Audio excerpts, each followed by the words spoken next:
Pourquoi investir maintenant est mieux qu'attendre? C'est ce que je vais t'expliquer aujourd'hui dans cette courte vidéo.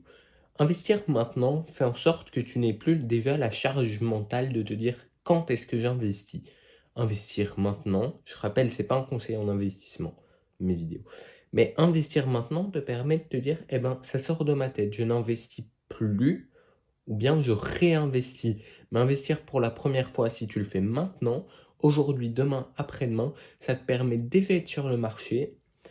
Certes, tu prends des risques, comme toujours, mais ça te permet de ne pas procrastiner quelque part ton entrée sur le marché.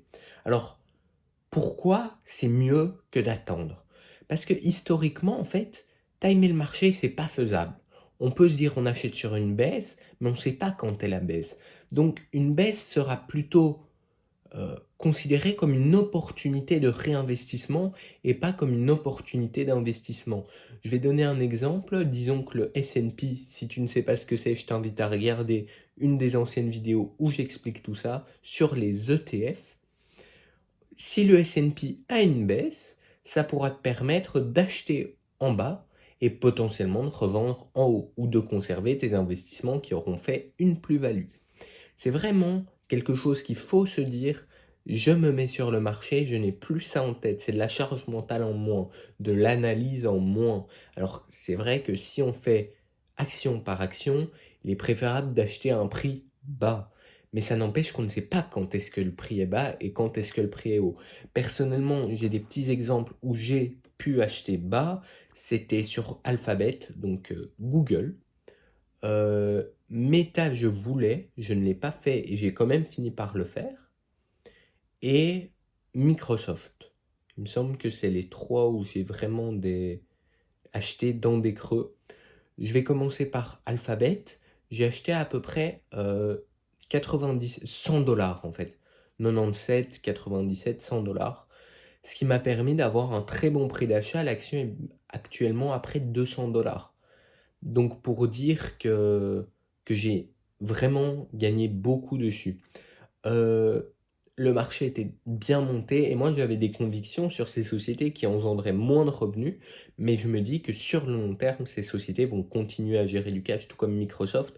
Là, je ne pourrais plus donner le prix exact de mon entrée, mais je crois qu'on était vers les 200-300 dollars entre les deux. Aujourd'hui, on est à plus de 400. Et en fait, c'est vraiment le fait de me dire ces sociétés, je crois dedans. Je trouve qu'elles sont peu chères. Alors là, j'ai bien évidemment dû libérer des liquidités pour acheter ça. Donc ça, c'est quelque chose d'assez important. Garder une partie cash en se disant si je trouve une opportunité, je la saisirai.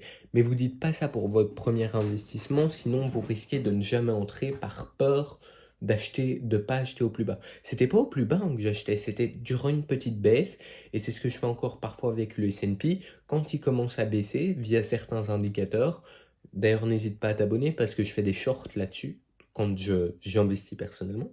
Avec certains indicateurs, je commence à acheter, ça continue à descendre, je continue. C'est ce que j'ai fait entre autres en fin juillet, début août 2024, où le S&P avait eu une très belle baisse.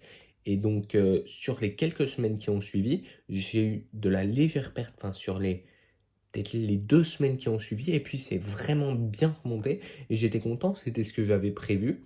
Là, quelque part, oui, j'ai timé le marché, mais c'est quelque chose qu'on ne fait pas au début. Et c'est quelque chose qui est très risqué parce que du coup, on peut ne pas entrer pendant des mois et des mois de croissance sur le marché. Si tu as des questions, n'hésite pas à les poser en commentaire ou rejoindre le Discord en description ou même m'ajouter sur LinkedIn. Moi, je te dis à la prochaine. Allez, ciao!